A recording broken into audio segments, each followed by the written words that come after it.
추석 명절 잘 보내셨어요? 제가 이 물음 한마디에 반응은 여러분 각자 다 다를 거예요.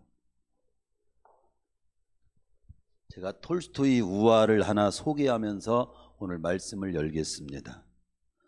어느 날 회색 털을 가진 늑대가 양을 마구 잡아먹자 농부들이 그 늑대를 잡아서 두들겨 팼답니다. 늑대가 그러니까 소리치는 거예요. 나 이렇게 때려봤자 아무 소용없어요. 내 털이 회색인 거 내가 어떻게 할 수 없는 거요. 하나님의 다 뜻이요. 그러면서 회색 털이 자기가 회색 털이 있기 때문에 두들겨 맞은 것으로 얘기를 그렇게 대답을 하자, 반항하고 대들자 사람들이 더 세게 두들겨 팼대요. 패면서 말하기를 네 놈이 털이 회색이기 때문에 지금 두들겨 패는 줄 아느냐? 내 놈이 양들을 잡아먹기 때문에 두들겨 패는 거예요. 이런 짧은 이야기가 있어요. 어려움을 우리가 인생을 살다가 보면 어려움을 만나는 거죠. 대개 탓을 하는 거예요. 어려움 탓을. 뭐 조상 탓도 하고 또 환경 탓도 하고 팔자 탓도 하고 운명이 어쩌고 저쩌고 운명 탓도 하고. 그러나 성경은 환경 탓도 하지 말고 조상 탓도 하지 말고 운명 탓도 하지 말고 무엇보다도 네 자신이 만난 일 하나하나를 어떻게 반응하며 풀어가는가가 중요한 것을 알라고 말씀합니다. 역사가 토인비가 그런 말을 했어요. 역사는 깊이 연구하면 연구 끝에 그가 논문으로 발표한 것이 도전과 응전의 역사다. 그러니까 역사는 우리에게 닥쳐온 상황을 어떤 자세, 어떤 태도로 반응하며 풀어가느냐에 따라서 그 다음 역사가 결정이 되더라. 그렇습니다. 삶을 가장 가만히 우리가 살펴보면요, 잘됨 뒤에 더욱 잘 되는 사람이 있고요, 어떤 사람은 잘된 뒤에 잘못 되는 사람, 잘못 되는 쪽으로 가는 사람이 있고요, 어떤 사람은 실패 후에 더 큰 실패로 가는 사람이 있는 반면에 어떤 사람은 아주 쓰디쓴 실패를 당한 후에 더 큰 성공으로 가는 사람이 있어요. 그 왜 그러냐? 잘 됐을 때와 실패의 때에 어떤 마음가짐, 어떤 태도로 반응했느냐, 살았느냐에 따라서 그 결과는 다르게 주어지더라는 겁니다. 오늘 말씀이 인생의 두 때, 즉 형통한 때하고 곤고한 때, 이 두 때를 잘 보내라.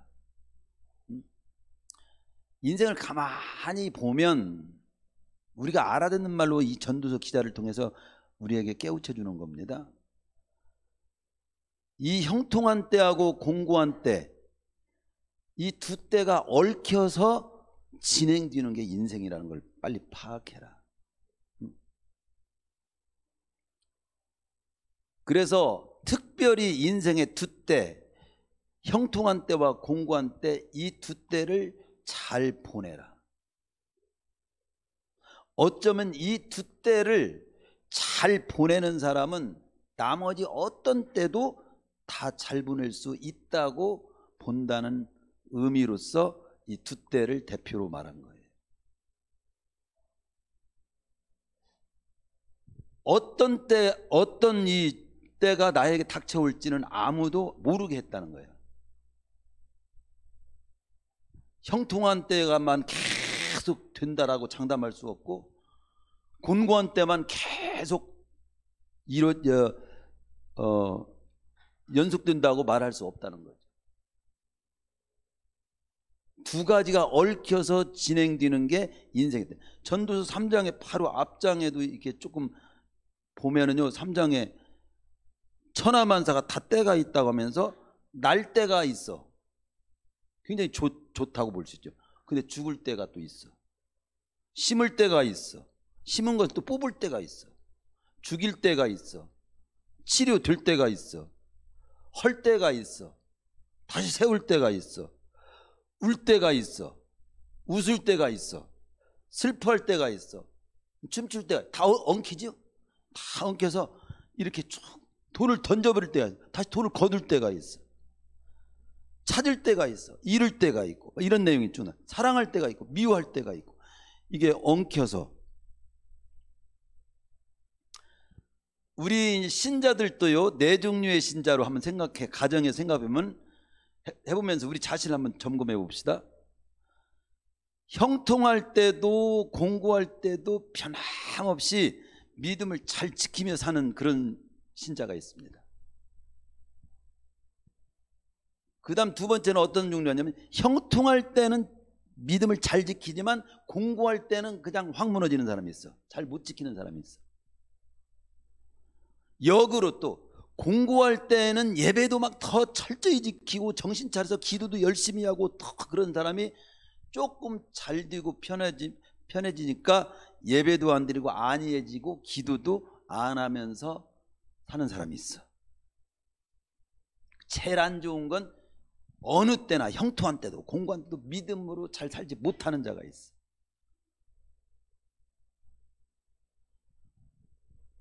우리는 어디에 해당되는 삶을 살아야 할까? 여기 두 때를 얘기하잖아요. 형통한 때, 공고한 때. 어느 때 잘 살아야 돼요? 이렇게 물으면 딱 생각할 때 영특한 사람이란 빨리 감을 잡지요. 형통한 때 잘 살고 공고한 때는 못 살아도 된다고 그렇게 말하는 것 같아요. 이렇게 알아듣는 사람 없어요. 형통한 때는 이렇게 살고 공고한 때는 이렇게 살라고 하는 것은 언제나 잘 살아라. 잘 살면은 잘 살으려면 언제나 잘 살아야, 언제나 하나님 백성답게 믿음으로 잘 살아야 되는데, 그렇게 잘 살기 위해서는 공고한 때는 이런 태도, 이런 모습으로 살고, 형통한 때는 이런 모습, 이런 자세를 가지고 살아야 언제나 잘 살 수 있는 거야. 이것을 오늘 본문에서 말씀하고 있다는 것을 눈치채셔야 됩니다. 오늘 본 말씀은 형통할 때도 공고한 때도 변함없이 믿음을 잘 지키며 예배도 잘 드리며 기도 생활도 잘하며 맡긴 사명도 잘 감당하면서 사는 자가 되라고 하는 것이 우리에게 들려주는 궁극적 메시지의 결론이에요. 그것이 우리 신앙생활의 기본이 되어야 돼요. 형편에 따라서 어렵고 안 어렵게 따라서 변질이 되면 안 된다는 거예요.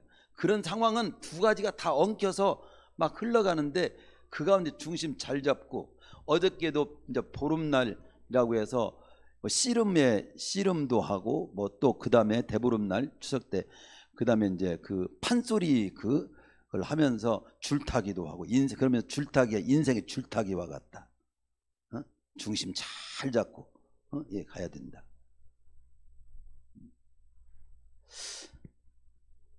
성경은 어느 특정한 때만 더 믿음으로 잘 살 수 있는 때라고 말씀하지 않아요. 형통한 때는 형통한 때에 맞게 그 어떻게 할 것인가 그 태도와 자세가 있고요. 공고한 때는 공고한 때에 맞게 하나님 백성답게 믿음으로 풀어가는 그런 자세가 있다 이 말이죠. 그래서 항상 형통한 때든 곤고한 때든 항상 믿음을 지키며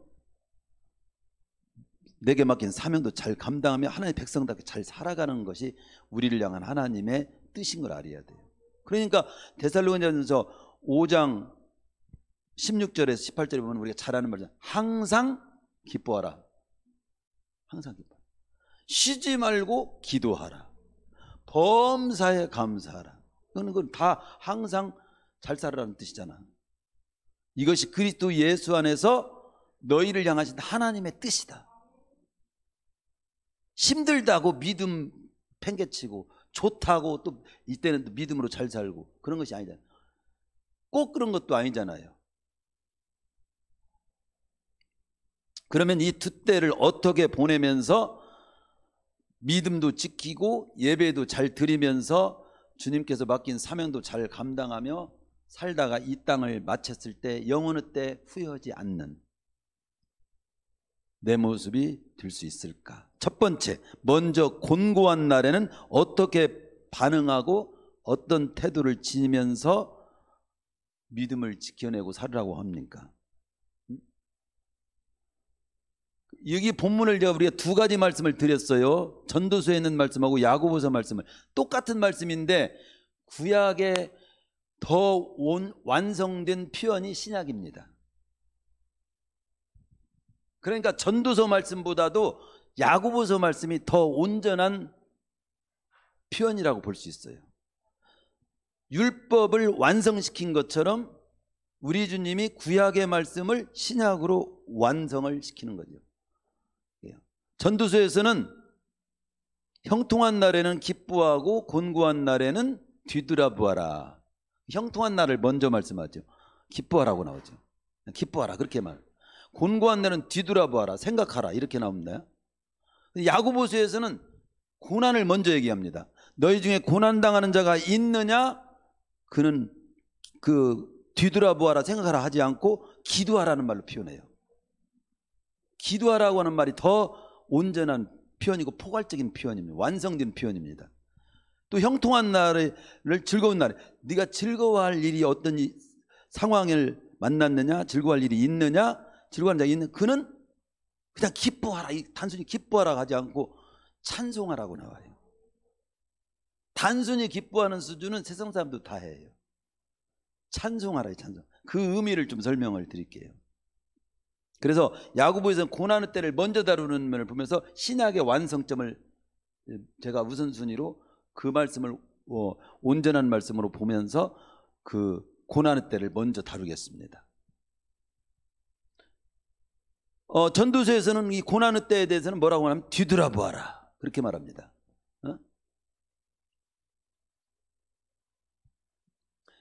곤고한 날에는 뒤돌아보아라. 또 생각하라 이렇게도 또 번역이 되죠. 생각하라. 곤고한 뒤돌아보아라. 야고보서에는 이 말씀을 고난의 때에는 기도하라. 그러면 고난의 때에 전도서 말씀처럼 뒤돌아보고 생각을 해야 합니까? 야고보서 5장 13절의 말씀 기도해야 됩니까?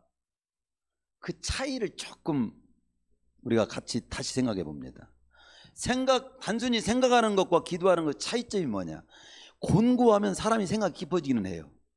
여러분이 어려운 일 당하고 힘든 일 만나면 생각이 깊어져. 어디서 한 대 터졌어, 맞았어. 생각이 깊어져. 내가 왜 맞았지? 어려운 일이 있을 때 생각을 하게 돼 있어요. 하나님 없이도 어려움을 만나면 돌아보고 반성하고 깊이 생각하게 돼 있어요. 근데 실제로 진짜 하나님 없이도 어떤 어려움을 당했을 때는 돌아보고 반성하고 깊이 생각을 하는 것이 굉장히 필요합니다. 그러면 그 단순히 안 믿는 사람들 그 정도 수준은 괜찮게 사는 사람은 합니다. 그 기도하라고 하는 것은 그냥 기도하라는 것도 생각하는 이미 포함이 돼 있어요. 기도하고 돌아보고 반성하고 깊이 생각한다는 말이 이미 들어있어.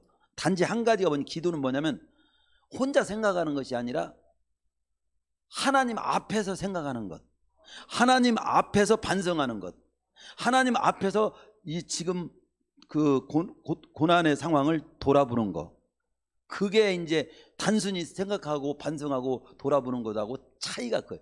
하나님이 들어있고 없고가 차이가 있는 거예요. 구약은 하나님이 좀 빠진 그런 고난을 당할 때 생각하고 반성하고 돌아보라 이런 표현을 한 거고, 신약은 고난을 당했을 때 돌아보고 반성하고 생각해 보되 하나님 앞에서 하나님의 관점으로 돌아보고 생각하고 반성도 해봐. 그게 이 차이가 굉장히 중요한 거예요. 이것은 뭐 주석이나 이런 것에 나오지 않아요. 성경 말씀을 하나님 바라보면서 묵상하고 그때 감동해 준 게 저 자신에게도. 하나님이 보시는 관점으로 생각하고 뒤돌아보고 반성해봐. 그래서 일단 통합해서 말한다면, 구약과 신약을 통틀어서 한마디로 표현한다면 고난의 때는 기도하라는 거야. 하나님 앞에서 돌아보고 하나님 앞에서 반성해보고 하나님 생각해봐. 고난 없는 사람 있어요? 고난이 없는 사람은 아무도 없어. 다만 고난의 종류가 사람마다 다를 뿐이요, 그 고난을 풀어가는 태도, 반응이 사람마다 다른 거예요. 바로 차이를 거기서 나누는 거예요. 고난은 다 있다. 모양도 다르고 고난의 어떤 그 크기나 그런 것들이 다 다를 수는 있지만, 차이를 만드는 게 뭐냐면 그 고난을 풀어가는 태도와 반응이 사람을 차이나게 만드는 거예요. 그렇다면 고난이 없기를 바라지 말고 일단 나에게 만난 고난을 당했을 때 그 반응하고 그 고난을 풀어가는 태도를 내가 잘 말씀을 통해서 배워야 되겠구나. 근데 오늘 말씀에서는, 야고보서에서는 고난당하니까 저는 기도할 것이요. 기도로, 그러면 기도할 것이요라고 하는 말은 반대로 어떤 말이 전제되면 기도하지 않고 기도 안 하면서 풀어가는 사람도 있다는 전제가 또 들어있어. 그러니까 일단 우리 성도님들은 고난을 만났을 때, 어려움을 만났을 때 기도할 것이요에 해당되는 쪽으로 줄을 서시기 바랍니다. 고난을 만났어도 기도할 줄을 몰라. 아예 생각조차도 안 해요. 기도할 생각을. 하나님 앞에서 생각해보고 반성해볼 생각을 아예 하지도 못해요. 그게 복 없는 사람의 태도입니다. 하나님 앞에서 일단 기도하면 좋게 인도받게 될 줄로 믿습니다. 성경은 어느 곳이든지 고난의 상황에서는 일단 기도하라고 말씀합니다. 환난 날에 나를 부르라. 내가 너를 건지리니 네가 나를 영화롭게 하리로다. 시편 50편 15절도 그렇고, 누가복음 18절도 항상 기도하고 낭망치 말아야 될 것을. 낭망의 상황이 있을 때마다 너는 기도하라. 빌립보서에도 아무것도 염려하지 말고 오직 모든 일에 기도하고, 기도와 간구로, 염려될 일이 있을 때마다 기도하고. 여러분들이 그냥 염려될 일이 있고 낭망의 상황이 있고 어떤 고난의 상황이 있을 때 그냥 생각만 하지 말고, 그냥 돌아보지 말고 하나님 앞에서 그 상황을 놓고 기도하시기 바랍니다. 근데 그 기도하라고 하는 말 속에 담긴 의미를 좀 더 깊이 생각하면, 이제 생각을 해보는 거예요. 고난을 당할 때 생각해 보는데 천차만별의 상황과 원인이 있죠. 그게 첫 번째는 뭐냐면, 이 기도하라는 말씀은 일단은 하나님 앞에서 생각하라는 말로 이 기도하라는 말을 그렇게 이해를 하셔야 됩니다. 근데 하나님 앞에서 생각할 때 많은 천차만별의 상황이 원인이 있지만 크게는 세 가지 쪽을 통해서 고난이 옵니다. 첫 번째는 뭐냐면, 고난의 원인이 다양하지만 크게 세 가지 방향을 확실히 한번 염두에 보고 생각해 보시기 바랍니다. 시편의 다윗처럼 고난의 원인이 나의 잘못 때문일 수도 있습니다. 나의 잘못으로 인해서 이 고난이 계속 멈추지 않고 오는 건 아닌가 한번 생각해 보아야 될 필요가 있어요. 시편 119편 67편에서 다윗은 이런 고백을 합니다. 고난당하기 전에 내가 그릇 행하였더니 이제는 주의 말씀을 지키나이다. 그러니까 이 말은 무슨 말입니까? 이 시편에서 다윗은 자신에게 닥친 고난을 알고 보니까 자기가 말씀을 무시하고 그렇게 사는 데서 고난이 왔다는 걸 깨달았어요. 이제는 그러면 뭐예요? 이제는 그걸 깨닫고서는 이제는 말씀을 지키면서 살아야 되겠구나, 이렇게 생각했다는 거예요. 실패를 교훈 삼을 줄 아는 자는 실패가 아닙니다. 성공의 그 실패가 디딤돌이 될 줄로 믿습니다. 두 번 그 일로 실패하지 않아요. 자기가 어떤 잘못이나 부족으로 실패가 왔구나 발견하고 고치면 그 실패는 안 하게 되는 거지. 따라서 우리는 고난을 당할 때 하나님께서 자신을 돌아보며 내 잘못 때문에 이런 고난이 온 건 아닌가 하는 쪽도 한번 생각해보고, 또 생각을 할 때 꼭 내 잘못 때문에만 고난이 오는 게 아니에요. 성경에 보면요, 욥의 경우처럼 사단이 시험하려고 고난을 주는 경우도 있어요. 이건 여러분들이 영적인 세계를 잘 체험 못하고 인정을 못하고 무지하기 때문에 못 느낄지 몰라도 실제로 사단의 역사로 고난이 오는 경우가 있습니다. 그 사람은 이 욥은 순전하고 정직하여 하나님을 경외하며 악에서 떠난 자라고 말했어요. 그런데 그런 욥에게 하루는 사단이 찾아왔다고 나옵니다. 욥기 1장 6절에서 밝힙니다. 따라서 찾아와 가지고 욥을 갖다가 병들게도 하고 재산을 다 날아가 버리게도 하는 것을 해볼 텐데, 그래도 하나님을 욥이 섬길까요? 하나님의 참수하잖아요. 우리는 여기서 다른 건 그만두고 그 모든 걸 생략하더라도 사단의 역사로 올 수도 있구나, 사단의 역사로 오는 경우라고 판단이 되고 인도받게 된다면, 깨닫게 된다면, 기도하면서 깨닫게 된다면 우리는 어떻게 해야 돼? 그 사단의 괴계를 대적하고 그 괴계에 넘어가지 않을 수 있도록 만반의 태도를 그때 이제 사단을 향해서 지녀야 돼요. 사단이 지금 자기가 치는지도 모르고 사단의 역사인지도 모르고 헤매고 다니면 눈 감고 권투하는 거나 똑같아요. 상대방하고 눈 감고 권투하는 사람하고 눈 뜨고 권투하는 사람은 누가 이길까요?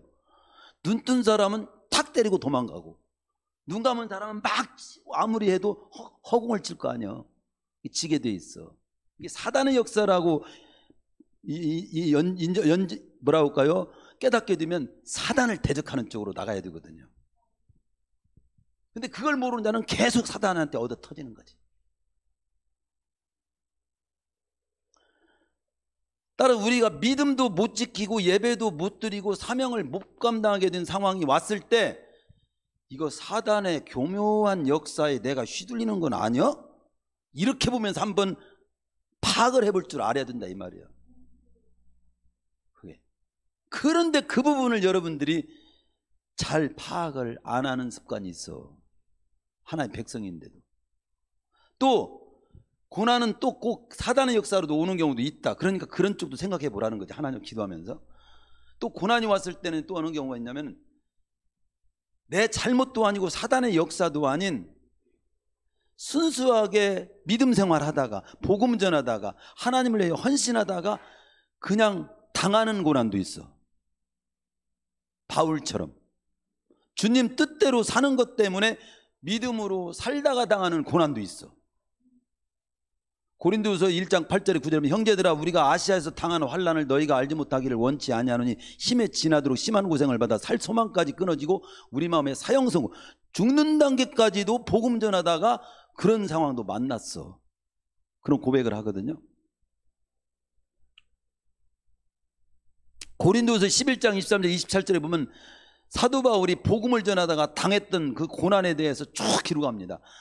내가 옥에 갇히기도 더 많이 했고, 매도 수없이 맞았고, 여러 번 죽을 뻔했고, 유대인들에게 40에 하나 감한매도 5번이나 맞았고, 3번 태장으로 받고, 1번 돌로 맞고, 3번 배가 파선해가지고 일주야를 그 바닷 가운데서 헤맸고, 여러 번 여행의 강의 위험도 당했고, 강도의 위험도 당했고, 동족으로부터 당하는 위험도 있었고, 이방인으로부터 공격당하는 위험도 있었고, 신의 위험, 광야의 위험, 거디 형제가 음모하는 그런 위험도 당하고, 그러면서 수고하고 애쓰며 여러 번 자지도 못하고 줄이길 때도 있고 목마를 때도 있었고, 여러 번 굽고 춥고 헐벗었다고 그래요. 이건 왜 이런 일을 당했냐면 그냥 복음 전하다가.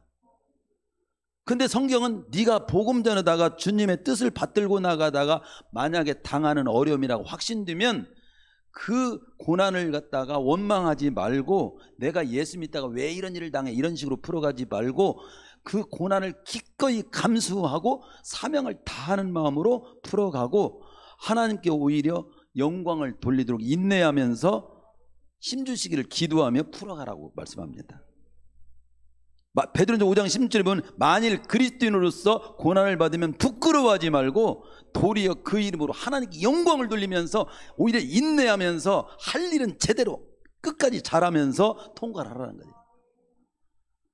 따라서 내가 만난 고난은 내가 잘못 때문에 온 것인지 사단의 역사인지 내가 믿음으로 살다가 당하는 어려움이 이걸 분별해서 거기에 맞게 대처하는 자세를 가질 수 있기 위해서 돌아보고 반성하고 생각하라 이거지. 기도하라는 말 속에 그게 들어있는 거예요. 따라서 그렇게 이제 생각을 했잖아요.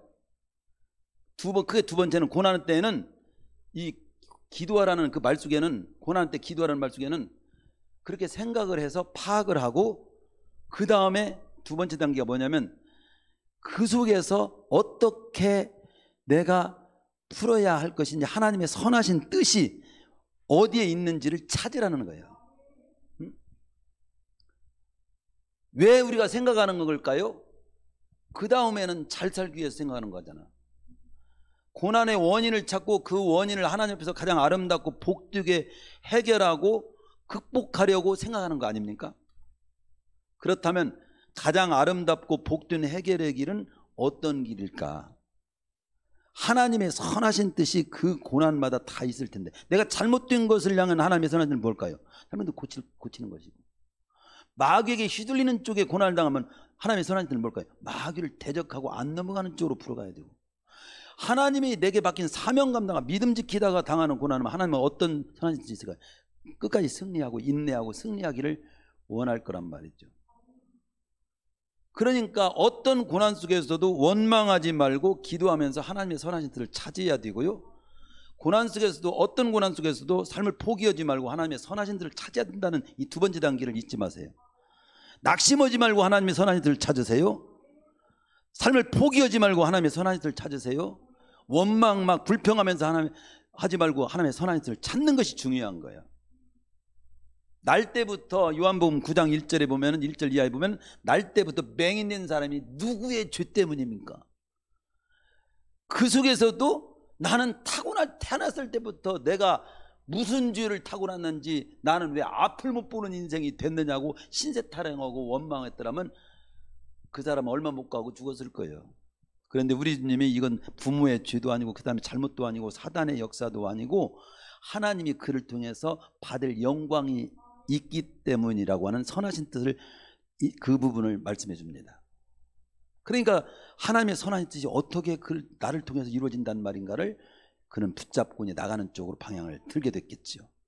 결국은 실로암 못에 가서 눈을 뜨게 되고 그로써 하나님께 영광을 돌리고 그는 광명을 찾아서 승리하는 삶을, 복된 삶을 살게 된 내용이 요한복음 9장에 나오죠. 항상 나에게 만난 상황을 통해서 하나님이 하시는 일, 하나님의 선하신 뜻이 어디 있는가를 찾는 거, 고난을 돌아보면서 그게 굉장히 중요하고요. 그리고 고난 속에서 기도하라는 말 속에는 궁극적으로는 그 고난과 맞서 싸워서 승리하라는 거예요. 여기 보면은 여기 하나님의 선하신 뜻이, 내가 하나님의 선하신 뜻이 내 잘못을 고치라고 하는 것이 하나님의 선하신 뜻이구나, 마귀를 대적하라고 하는 것이 하나님의 선하신 뜻이구나, 아니 인내하고 끝까지 버티면서 승리하고 맡긴 사명 잘 감당한 믿음 지키면서 살으라고 하는 것이 나를 향한 하나님의 선하신 뜻이구나. 그러면 그 선하신 뜻을 이루어내도록 맞서 싸워야지. 선하신 뜻을 깨달았으면 그 선하신 뜻을 이룰 수 있기 위해서 고난과 맞서 싸워 이기라는 의미가 세 번째 단계에 있는 거예요. 요한복음 16장 33절에서 또 세상에서는 너희가 환난을 당하나 담대하라, 내가 세상을 이겼다. 담대한 몸을 먹고 이기라는 거예요. 주님은 결코 지라고 한 적이 없어요. 그러나 수단 방법 안 가리고 지라는 건 아니에요. 악을 향해서도 선으로 이기라고 나와요. 그러나 지라고 하진 않아요. 선으로 이겨라. 원수를 사랑함으로 이기고, 인내하는 것도 최후의 승리하기 위해서 인내하라고 하는 것이지, 무조건 너는 그냥 바보가 되더라도 그냥 인내만이요, 아닙니다.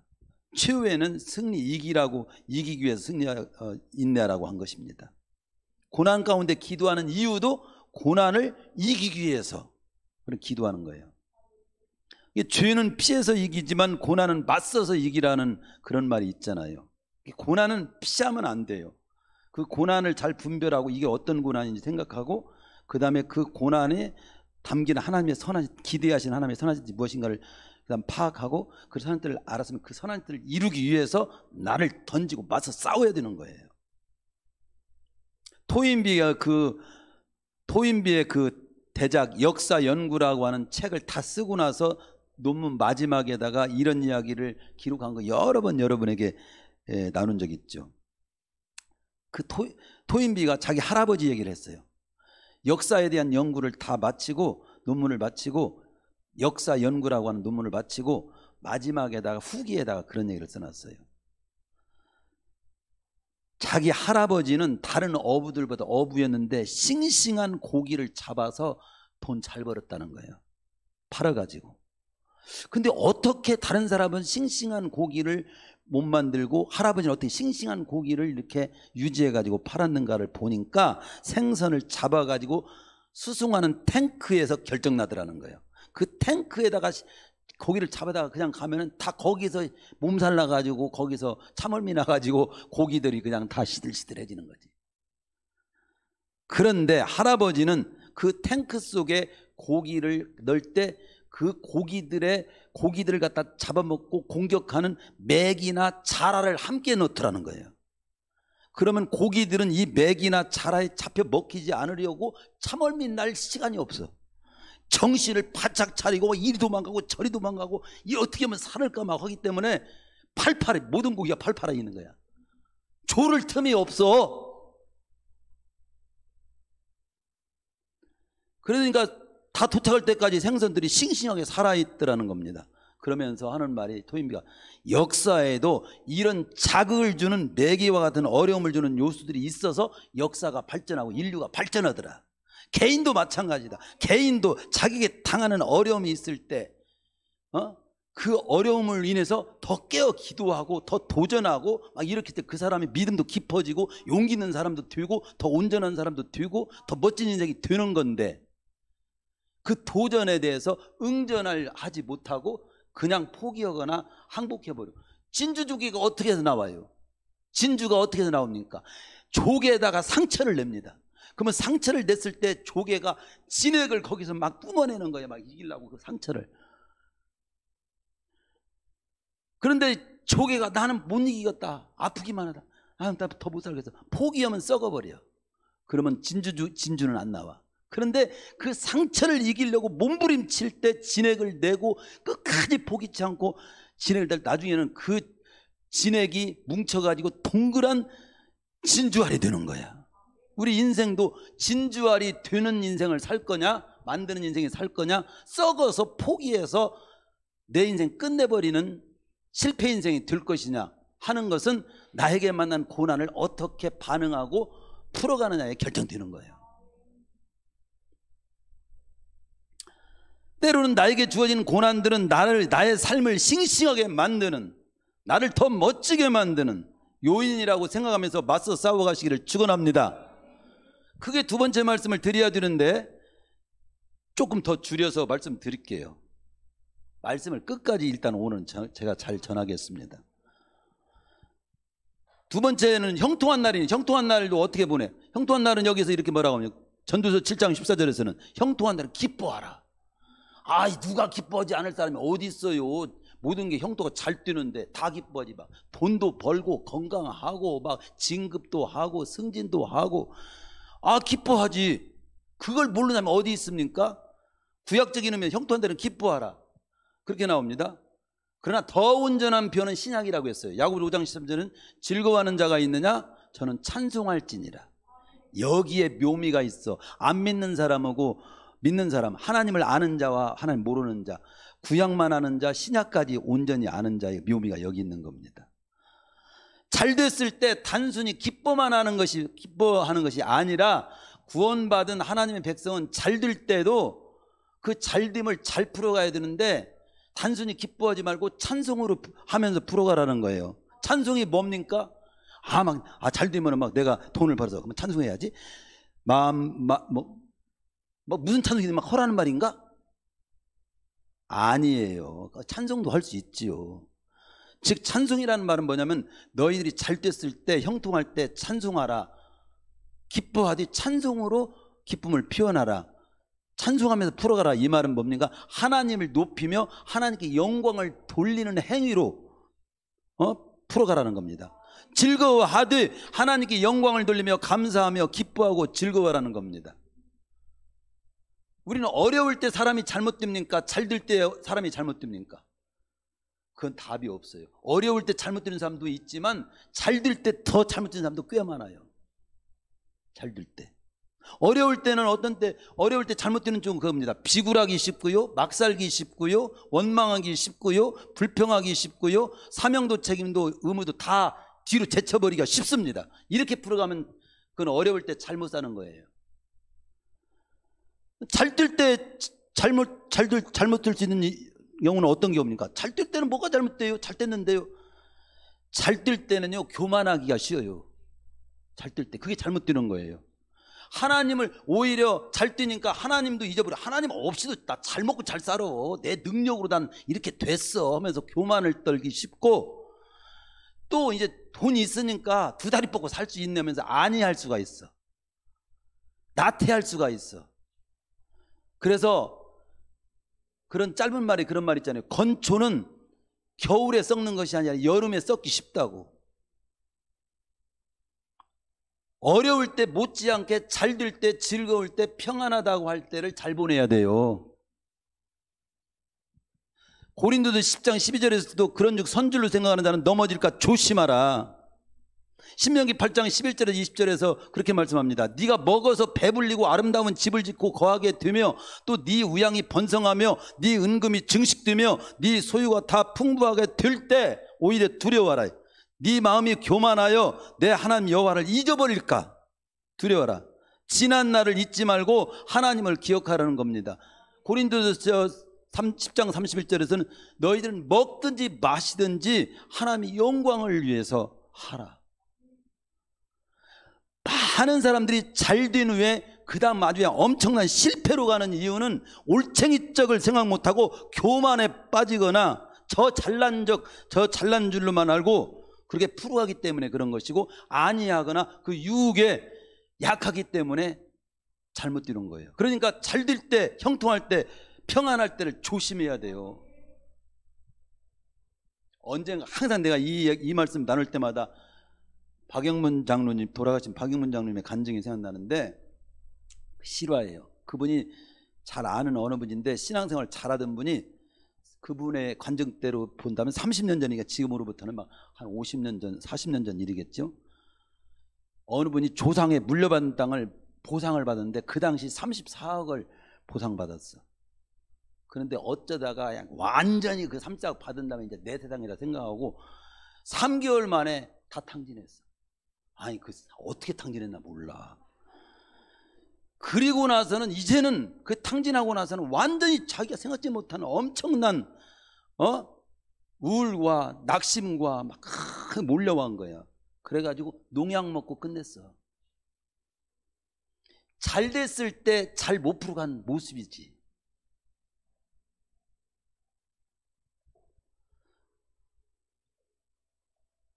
여기 성경에 보면요 그런 내용이 나옵니다. 우리는 잘 됐을 때는 어떻게 풀어가냐면 하나님의 백성들은 반드시 하나님께 감사와 영광을 돌리면서 풀어라는 거예요. 그리고 잘된 것을 잘 쓰는 쪽으로 풀어가라는 거예요. 하나님께 감사와 영광을 돌리면서 풀어야 된다는 건 진짜 잊지 말아야 된다. 그래야 교만하지 않아요. 그래야 그걸 유지할 수 있어요. 자신이 잘나서 잘된 줄로만 알고 하나님의 영광을 가로채가지고 자기 신의 영광으로 돌리고 살면 헤롯꼴이 돼요. 사도행전 12장 3절에는 헤롯이 영광을 하나님께 돌리지 아니함으로 주의 사자가 고치니 벌레에게 먹혀 즉사했다고 나와요. 즉 누구나 하나님께 영광을 안 돌리고 교만하면 즉사하는가? 꼭 그렇지는 않을 수 있지만 성경에서 보여주는 교훈은 뭐냐면 하나님께 영광을 돌리지 않는 모습, 교만한 모습, 그리고 그 영광, 하나님께 돌릴 영광을 자기가 가로채는 모습은 즉사시킬 만큼 안 좋은 모습이라고 하는 것은 분명하게 교훈하고 있는 겁니다. 우리는 뭐든지 잘 뜨면 내 힘과 내 능력으로 내 방법으로 내 수단으로 잘 뜬다고 그런 착각을 절대 하지 마시기를 바랍니다. 하나님께 무조건 감사하고 영광을 돌리세요. 그리고 그 잘 된 것을 잘 쓰는 쪽으로, 하나님 보시기에 잘 쓰는 쪽으로 풀어가야 안전한 거예요. 복이 되는 거예요. 주님이 가르치는 기도의 총 결론이 뭡니까? 나라와 권세와 영광이 아버지께 영원히 있사옵니다. 있도록. 영광을 받으실 분 영원히 하나님이십니다. 인간의 사는 목적이 뭡니까? 이사야 43 7절에 보면 내 영광을 위해서 너를 창조했어. 영광이라는 말을 제가 새벽에 설명해 준 적 있죠? 기쁨. 하나님의 기쁨을 위해서 내가 창조했어. 먹든지 마시든지 다 하나님의 영광을 위해서 너는 하라. 이게 그래야 잘못되지 않아요. 그 형통한 것이 더 잘 될 수 있어요. 그리고 그 잘된 걸 잘 써야 된다고 제가 말씀드렸죠. 잘된 것의 최종 목적은 그 잘됨을 잘 쓰는 것이 최종 목적이 돼야 돼요. 그냥 대통령이 됐다 이게 끝이 아니야. 우리는 돈 많이 벌었다 이게 끝이 아니야. 사업 잘 된다 이게 끝이 아니야. 잘된 사업, 대통령이 된 거, 더 진급된 거, 더 건강이 회복된 거, 이걸 그 다음 하나님 보시기에 하나님께 영광이 되도록, 나에게도 복이 되도록, 다른 사람에게도 유익이 되도록 잘 쓰는 단계까지 가야 온전히 잘 쓰는 거예요.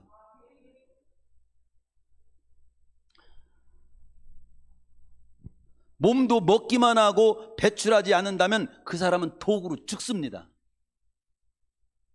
동서남북 복이 들어오기만 하고 나가지 말라고 표 붙이고 그렇게 욕심사납게 복을 자기 혼자만 누리기를 원하는 사람이 있었는데 어느 분이 그 집을 방문해서 그랬다잖아요. 당신 이거 빨리 떼라고. 동서남북에서 복이 들어오고 나가는 데를 없으면 당신은 죽는다고. 당신 생각해 보시오. 밥을 막 고기 온갖 고기에다가 진성찬 먹기만 하고 못 산다면 당연히 어떻게 되겠어요? 축사하는 거예요. 죽는 거예요. 잘 먹고 잘 싸야 최고 좋은 거예요. 높은 자리도 차지하고 또 여러분이 돈도 많이 벌고 사업도 잘하고 여러분은 더 멋있고 잘나가지고 어떻게 해요?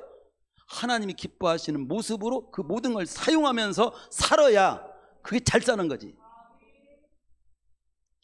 성경의 인물 가운데 잘 됐을 때 하나님을 더 잘 섬기는 쪽으로 잘 풀어가기 때문에 더 복받은 인물은 다윗을 빼놓을 수가 없습니다. 다윗은요, 성경에 나타나는 3만여 명의 인물 가운데 그 누구도 듣지 못한 찬사를 들은 인물인데 사도행전 13장 20절에 보면 내가 이세 아들 다윗을 만나니 내 마음에 합한 사람이라. 그런 말을 들은 이유를 여러 가지 생각하면 그 중에 하나가 사무엘하 7장 1절 이하에 보면 여호와께서 사방의 모든 대적을 파하사 왕으로 궁에 평안히 거하게 될 때, 즉 잘 됐을 때, 평안하게 됐을 때 다윗은 하나님의 법궤를 모실 성전 건축을 생각했다고 나와요. 그 한마디로 말하면 다윗은 잘 되었을 때 하나님을 생각했어요. 사무엘하 9장에 보면 그런 잘 됐을 때 그 옛날 어려웠을 때 자기를 도왔던 요나단의 은혜를 잊지 않고 요나단의 아들 장애인, 절뚝발이 장애인 아들이 있었어. 그 장애인 아들만 남겨놓고 다 죽었거든. 근데 그도 그냥 딱 처리할 수가 있어. 그런데 그 아들 무비봇을 찾아서 은혜를 다 갚습니다. 모든 유산을 다 그에게 등기 돌려주고 왕의 식탁에서 같이 식사를 하고, 다윗이 잘 됐을 때 다윗은 하나님을 생각하고 은혜를 잊지 않는 마음을 가지니까 더욱 잘 되는 축복으로 존귀로 가게 되었다는 것을 성경은 보여주는 거예요. 말씀 마칠게요. 오늘 우리에게 주시는 메시지는 형통할 때든 공고할 때든 잘 풀어가라는 거예요. 형통할 때만 잘 풀어가고 공고할 때는 어쩔 수 없지 이렇게 말하는 것이 아니에요. 언제나 하나님의 백성답게 믿음으로 잘 살아가는 인생이 되라는 겁니다. 어떤 경우를 만나더라도 믿음을 잘 지키며 예배도 잘 드리며 맡긴 사명도 잘 감당하며 살기 위해서 공고한 때는 기도로 풀어가고 형통한 때는 찬송하면서 하나님께 더 감사와 영광을 돌리면서 풀어가는 신앙의 기본이 정립이 돼서 올 한 해 남은 생에 남은 날도 승리하고 주님이 부르시는 남은 생에도 축복과 승리의 길을 넉넉히 가는 여러분이 되라고 오늘 다시금 이 말씀을 주신 거예요. 한번 두 말씀을 다 읽어봅시다. 따라서 해봅시다. 형통한 날에는 기뻐하고 곤고한 날에는 되돌아보아라. 너희 중에 고난당하는 자가 있느냐? 저는 기도할 것이요. 즐거워하는 자가 있느냐? 저는 찬송할지니라. 형통한 때 잘 풀고 공고한 때도 잘 풀어라 이거지.